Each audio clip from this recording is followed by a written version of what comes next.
The great thing is if you're a good ag salesperson, AI is not going to replace you. One, two, three.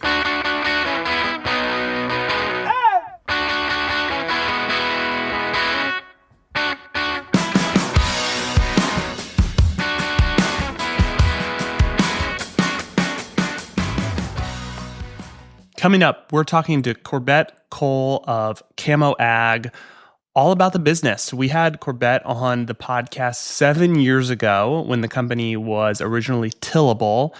They've done a lot of work and they have pivoted and rebranded the business as CamoAg. We're going to get into the latest and greatest with the company. The Modern Acre is presented by Ambrook. Ambrook builds financial management tools to help America's family-run businesses and farms become more profitable and resilient.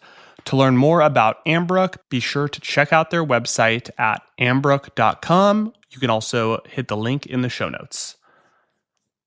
All right, super excited to share this conversation with Corbett.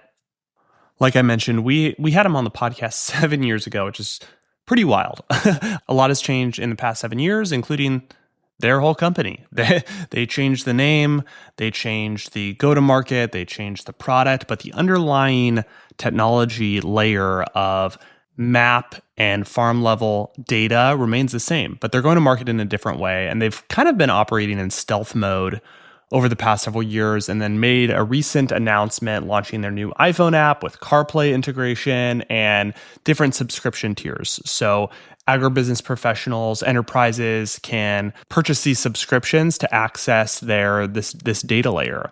So we get into all of that, kind of what that data piece means, what it means to ag salespeople and those looking to sell to farmers, that I think is really interesting and relevant. And I always love seeing businesses that have a business model that is not necessarily selling direct to farmers. They're ag tech, they are serving the industry, but they're kind of going to market a little different way than just a standard ag tech or input company that's selling directly to growers, whether that's direct or through retailers. It's cool to see these alternate business models that can provide value in the industry. And I think that's exactly what CamoAg is doing. In a shocking twist of events, I'm recording the intro solo, and Tim actually did this interview with Corbett solo. So not to confuse you, but Tim is doing the interview with Corbett. We'll jump into the conversation.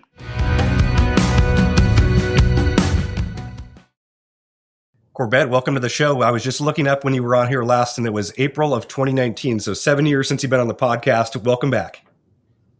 Thanks, Tim.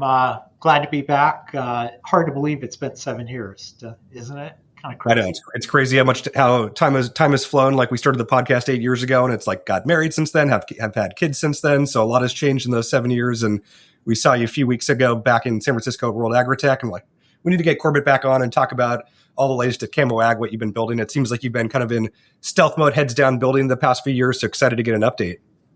It was great seeing you in San Francisco. Yeah, so CamoAg, as you said, we have been largely kind of heads down building out the platform. So CamoAg is a go-to-market platform for sales and marketing people in agriculture. We've been working initially very closely with the Farm Credit System. We've got a good portion of the Farm Credit System on the platform, some other ag lenders. But recently, in the last couple of years, we've made great progress within ag retail and then also the ag input side, so the manufacturers. So, it's been a wild ride, and things are going incredibly well for us. Yeah, it's super exciting to see kind of all the updates that you made along the way. You obviously announced last week a mobile app, so that's very, very cool to see. But made the comparison, I think it was like Onyx for ag, of like a tool that an agronomist or a retailer could use when they're driving across fields of like, who owns this land? What's a way that I could use this information to my benefit on kind of the crops they're growing? And yeah, talk to us about kind of the goal with the app. Are you monetizing on the retailer side, or how do you monetize the app?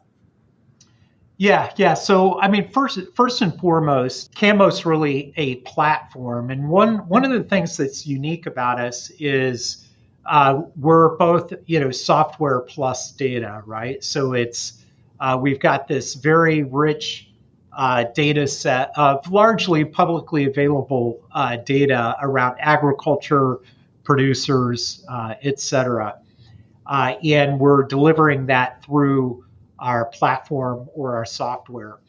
On the application specifically, initially we developed it for our enterprise customers.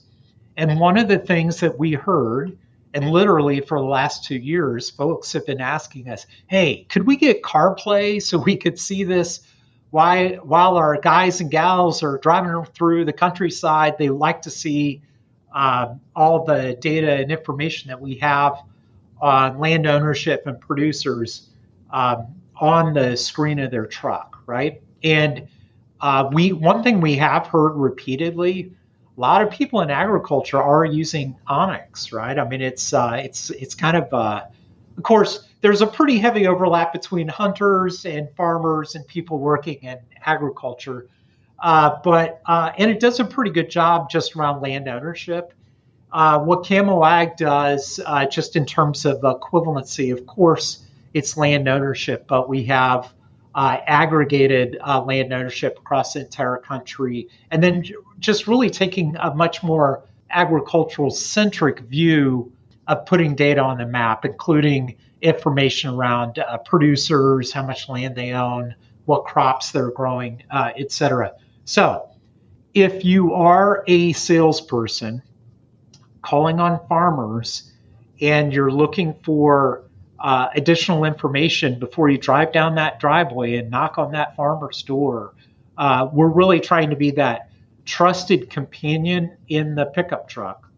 So, I mean, like one of the things that we're talking about, Tim, is we really want to own the truck, right? We want to help those folks in the truck as they're driving down that driveway such that they can do a better job of calling on farmers and do it with more confidence that they know who they're calling on, and really just help them build a more meaningful relationship with the producers.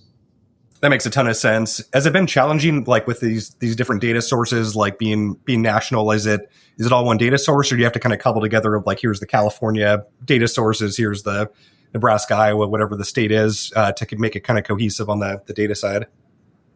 Yeah, certainly. I mean, we're pulling data from probably, I don't know, about a dozen different data sets, but obviously real crop agriculture is quite a bit different than, let's say, Central Valley agriculture, right? The diversity of crops in certain parts of the country much higher than like corn, beans and wheat, right? So, yeah, there have been some challenges just as we've expanded and picked up customers in all 50 states, but that's part of the beauty of building a platform that is 100% focused on agriculture and really bringing that agricultural context to the pickup truck. So, yeah, it's not been easy, but we have found ways to make it universally applicable, regardless of the agricultural area that you're calling on. Yeah, I like this direction a lot. It's like you could, see an agronomist driving by our farm. They could see it's Nuss Farms. Here's the crops that we grow, and like how do I ask intelligent questions of like, oh, they plant watermelons, so they might be in planting season right now. Like to go in with really like targeted asks on the crops that they're growing, and like knowing a lot more about an operation before coming in trying to like pitch a product that's not relevant. Like we've seen that on our farm before, where someone drives down the driveway and is selling a solution to a problem that we don't have on our farm because it's not a crop that we grow, or it's addressing a soil quality issue that we don't see on our farm that's more of a challenge away from us. So I see the value here quite a bit. Yeah, what's interesting is I think there's a couple of myths in agriculture. Number one, not all farmers are created equal, right? So before that guy or gal drives down that driveway, if they can understand, is this farmer a good fit for the product that I'm selling? And a good way to understand that is to understand what crops they're growing, how big are they growing? Is the next generation on the farm? Maybe the conversation shouldn't be with the father, but the conversation should be with the son or daughter that's going to take over the farm next, right? Let's say you're selling something that's very tech forward, right? might be best to talk to the sun, right? The other thing too is a myth that I think I would like to dispel is I don't actually think the average farmer gets called on too much by sales guys. Now that's kind of my hot take, right? And maybe that's not 100% correct, but from farmers I've talked to, they really feel like they would like people to understand more about their operation and bring them solutions and better understand that farming operation before they drive down that driveway. So again, if we can build a tool that helps sales teams, sales leadership, et cetera, have a better understanding of who they should be calling on, and that's probably some form of segmentation, right? Like I am better at selling to smaller farmers, or I'm better at selling larger, more sophisticated operations. So number one, doing a better job of segmentation. And then number two, arming that person such that when they have that conversation, they've got a way to break the ice. They can demonstrate some knowledge of that farmer's operation. And honestly, just develop the courage to drive down that driveway. Tim, I don't know if you've ever done sales or if you've ever done cold calling or whatever. Selling is hard. It is very hard. And then let's look at the macro environment right now. Selling right now is hard. There is a lot of distress out there. There's not a lot of discretionary money in the average farm operation, right? So I think salespeople need to be very intentional with what they're selling. I think the message, we've got some customers of the platform that are selling the message of, hey, this is how we help you save money next year, perhaps save some money on your fertilizer expense, et cetera. So just really understanding that farming operation and in helping those farmers achieve what they're trying to achieve through the product that you're selling. So again, arm the folks in the truck so they can do a better job of servicing their farmer customers.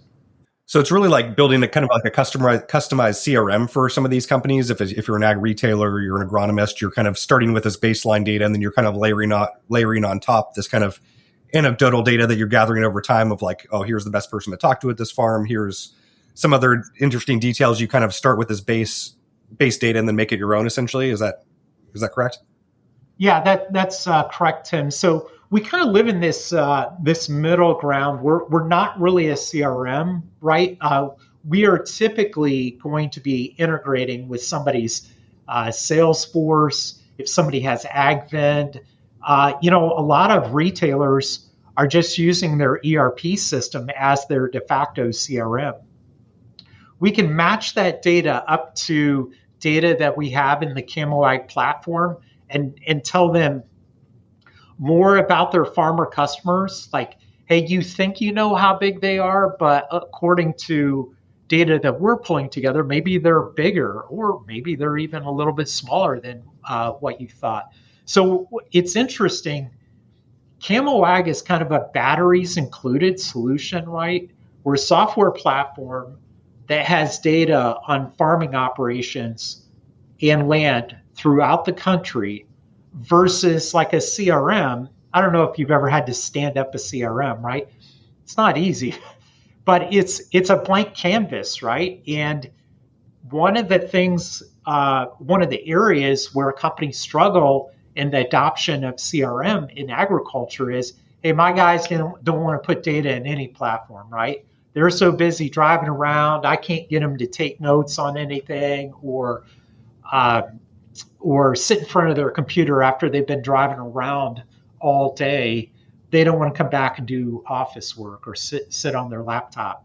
So what CamoAg is doing is out of the box, without that salesperson or the sales enablement team having to enter in a lot of data, they're going to get value out of it. Now, if they have a CRM, again, it could be a Salesforce, it could be AgVend, it could be Bushel, it could be just an ERP system. Doesn't really matter. If you connect that up to CamoAg, then we're going to enrich that data and then tell them more about that farming operation than what they might otherwise, not know. So it's a very It's a very enjoyable experience. It's highly interactive. It's a map-based experience. And then I think the game changer is having CarPlay and being able to see that screen as you're driving around. It's super interesting. You're driving by a farm. I never knew who was there. You see they've got a big grain setup. Oh my gosh, it's a pretty big operation. I should probably call on those folks, right? So just having those visual cues as you're driving around, again, not unlike how people were using Onyx just on the land ownership stuff. This is land ownership data plus data on all the producers in the country. Yeah, it's super cool. So we've talked through kind of like the B2B side of the house. Like, is there like a farmer facing app? Can like an individual grower get this? And like, we talked about Onyx for ag. Like my dad has Onyx and like he'll be driving around near the farm. Like, who owns this piece of like, should we talk to him about a lease? Like farmers are always kind of interested on who owns land where. So can growers get access to the app directly as well? Yeah, going back to your prior question, Tim. Yeah, so we really started off in kind of the enterprise space, and now we're enabling and selling tools that an individual, a farmer, a salesperson that's just not really connected with a large organization, or even a salesperson that is connected to a large organization, they can go on to the Apple App Store, download a copy of the app. It's relatively inexpensive, $15 a month, and they'll be able to get a good portion of the functionality just as an individual user. For the enterprises, obviously, we're doing an integration with a CRM system, an ERP system, or some other store of data. We also have the ability to ingest sales and product category information, and they can do territory planning, et cetera. But certainly, your father could go and download the CamoAg app and start using that in lieu of using Onyx. And again, because we're 100% focused on agriculture, not so much focused on hunting, right? So it is going to be a much more tailored experience for people in agriculture. You know, the other interesting thing when you think about it, a lot of farmers, producers, growers, whatever you want to call them, there's a lot of farmer to farmer commerce taking place out there, right? It is very common.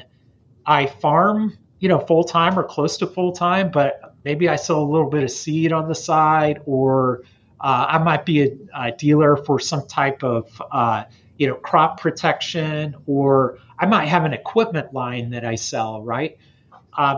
Or it just might be my son's got a drone spraying business, right? And he needs to look for farmers to sell to. So one of the very interesting things about the agricultural economy is just how rich that farmer to farmer commerce is. There's a lot of farmers doing business with other farmers. So certainly everybody from just a one-man shop up to our largest customers have thousands of users on the platform. All can benefit from CamoAg. So with the launch of the app, and now especially with CarPlay, very applicable even for folks like your father. Super cool. You mentioned kind of like the data enrichment piece. Like, can an individual grower like claim their farm and like add in certain data to like make their profile like more attractive when people are coming to them and looking at the app? They already know some of that information. Have you thought about that? That's interesting. We've recently had some conversations around that, Tim, and I think what we'll do is kind of test the market out. If there's demand there, I think we would consider doing that, having some kind of profile for a farmer's operation where they can almost demonstrate what their capabilities are or what they're selling, or they may just have a son that wants to drive tillage at night part-time, right? So there's, again, that the agricultural economy has so much farmer-to-farmer commerce taking place. I think it's somewhat inevitable that we'll get pulled into that area eventually. Yeah, it almost becomes kind of like a marketplace of like me as a grower, like I want to basically complete my profile and like put all the different things that I'm working on. So when someone's using CamoAg to solicit me as a farmer, they already have all the information. They know the crops that I grow. They know the technologies that I'm interested in. They can have a more kind of honed approach to their sales process. That's pretty interesting, tying it all together. Yeah, and it is interesting. I mean, if you think about it, if a farmer could signal to the world, this is what I'm interested in, and perhaps this is what I'm not interested in, right? I think that would be pretty valuable, because in the absence of that, really what's happening is, I mean, we're going out there and looking at the publicly available data, whether it's USDA direct farm payment data or just land ownership data, looking at crop history, et cetera. And we're trying to understand and develop a complete view, but it's just publicly available data. It's hard to be able to determine what the intent of a farmer is, right? Like perhaps somebody is very interested in biologicals, or maybe somebody's not, or maybe somebody's interested in converting over to organics or something. I don't know. What's the best way for a farmer to signal intent? Like, yeah, I would like this person to call on me. But on numerous occasions, I've talked to farmers and I've just asked them the question, do you feel like you get too many sales calls today?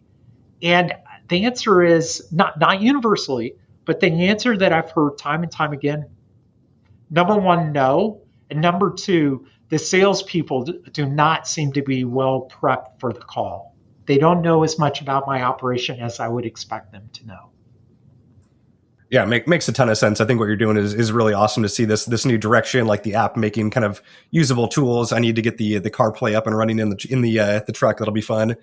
Corbett, I want to switch gears a little bit and talk about kind of the current farm economy. We obviously talked about the challenges there. I think on the ag tech financing side, like I think venture funding into ag has been down as well. Maybe talk to us about kind of fundraising on that side of the house. I know you have backing by the production board, maybe a few others. Maybe talk to us about kind of the fundraising side of the house. Yeah, sure. Yeah, so Dave Friedberg with the production board, also of Ohalo and All In Podcast fame. He was our initial kind of lead investor. First round capital, Sarah Ventures, Trailhead, just to name a few, are investors in CamoAg. Fortunately for us, we've got to the point of sustainability where we're off of the merry-go-round of fundraising, which is somewhat rare. But life is a good place to be. Yeah, today especially. But yeah, so we don't need to raise money anymore, so that's good. I do hear from friends. I also hear from VCs, et cetera. The fundraising environment is kind of tough just generally in ag tech and in generally in agriculture. Obviously, if you're AI anything and you've shown strong traction, some of those firms are having just outsized success, in fundraising. If we just look at that macro farm economy, I mentioned this earlier. It's a tough time to be a farmer, right? It's a tough time to make money. And it's a tough time to run a sales team in agriculture as well. So a lot of the large and small ag companies out there, they have cut back on their sales teams. They've cut back on their marketing budgets from just a few years ago when they were, printing money, right? And it's they're just having to figure out ways to drive efficiency. So just from a macro environment, certainly all things equal, I wish we had, $7 corn and $20 beans or whatever, but we don't, right? But it is an interesting time for a platform like Camo to come along, where we're trying to drive efficiency for sales planning, for the sales teams themselves, for marketing teams. And really the way you do that is you do a better job of segmentation, identifying who are the right people to sell to. Should you be selling more to your existing customers, or do you need to do more prospecting? And I think in this economy, sales teams are going to have to knock on more doors to find people that can buy more. So it's an interesting time to be running Camo because the conversations we're having with sales leadership, it's really around driving sales efficiency right now. Yeah, your whole platform is creating efficiency. So in a challenging market, like that's a very good place to be playing, where you can go to a sales team that maybe is under resourced because of the current situation. You can make them do more with less with tools like you're building. But again, all things equal, if I had a magic wand, I would have all the commodities prices other than oil and things like that and fertilizer be very high right now. But no, I mean it's we'll probably be in this for a few years, right? And it's going to be a tough economy for ag sales teams, and it's going to be a tough economy for farmers. But I've got a lot of faith in American agriculture, and it's very resilient. And a lot of innovation usually comes out of times like this. So it's a very interesting time. Totally. It's always cyclical. It feels like we're at the bottom, hopefully at the bottom, and things turn around here in the next couple of years. Corbett, one last thing as we wrap up, you mentioned it briefly, AI and kind of how that is impacting things currently. Like, how do you think about that as a CEO of a business? Are you using it for internal tools? Are you thinking about kind of building out agents for some of this? Like, how do you think about integrating AI both internally as with the company or externally with the tools you're building? Yeah. So first of all, I'll give you another opinion, the world according to Corbett, and then I'll talk a bit about AI. The great thing is if you're a good ag salesperson, AI is not going to replace you.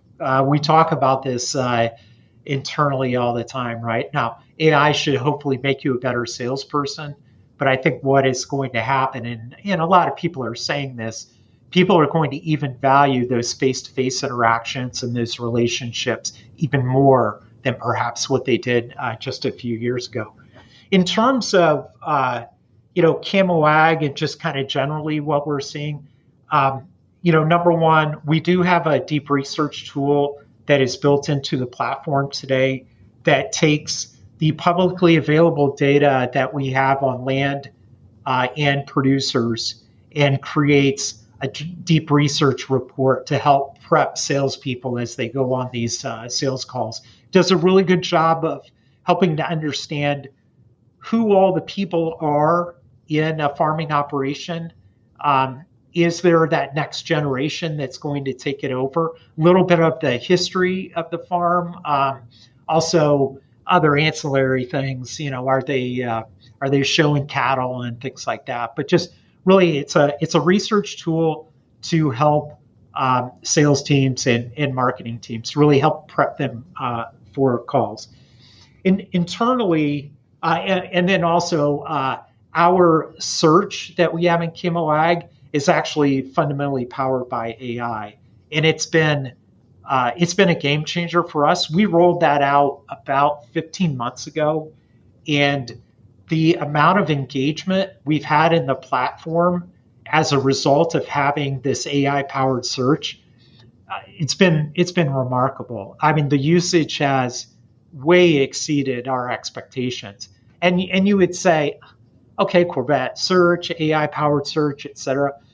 Search is just such a fundamental thing, right? We're all either doing, Chat GPT or Gemini or just good old-fashioned Google search these days, right? But we've all been conditioned to, I want a search bar and I want to be able to search it. We really built that out, and AI has made it just a very, very powerful tool for us.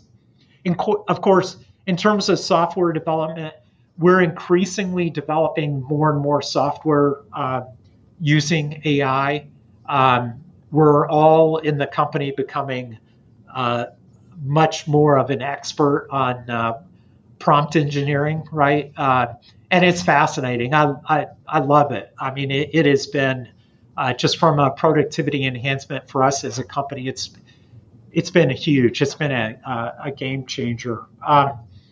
It's just one of those areas where I think it's exceeded everybody's expectations, and I'm sure you're seeing it as well. Just month by month, quarter by quarter, it's exceeding what we thought would be possible. And we're getting ready to roll out a chat-based interface on top of some of our data that would look like, basically just, chat GPT on top of CamoAg data. So, it'll be interesting to see how that gets used and what the uptake of that is, just above and beyond what we've seen with search and then our AI deep research. Super cool. Yeah, it's so impressive what's possible nowadays of like having that kind of thought partner with chat where you're going back and forth, and the deep research functionalities are super cool. And just being non-technical myself to be able to prompt and like build out a website or vibe code an app, it's pretty crazy what you can do these days with some of the tools that are readily available now. Yeah, I think it's enabling us to keep the team relatively small, Tim. And honestly, it's one of the factors that's enabled us to not have to go out and do more fundraising, to be honest with you. I mean, we're just able to do more with less and be more creative. So that's, all in all, that's probably good for the investment thesis around ag. Teams can be smaller, get to profitability sooner, maybe not have to raise as much money. Maybe that turns out to be a little bit of an unlock for ag tech. I know there's several people in agriculture right now doing some really interesting things with AI and helping farmers even build AI tools for their farms. So it is a very, very interesting time. Totally. Well, this has been a ton of fun, Corbett. We don't need to let 7 years go by before the next time we have you on. As we wrap up, how can listeners get in touch and connect with you and CamoAg? So if anybody wants to connect with me directly, you can just email me at Corbett, Corbett, at camo.ag. Or feel free to send me a note via LinkedIn. But yeah, if anybody's interested in having a more detailed conversation, would love to visit with them and see if we can help them out. Thanks for listening, guys. Be sure to check out CamoAg and check out their new app that they just announced and their different subscription options that may be a fit for you, for your company. We appreciate you guys listening. As always, make sure you're subscribed to this podcast. Hit that subscribe button on Apple, on Spotify, on YouTube, wherever you listen to your podcasts. And Tim and I are active on LinkedIn, and we'd love to connect with you and learn more about what you're building in agriculture. So feel free to connect with us there, and we appreciate you listening as always. Thanks, guys.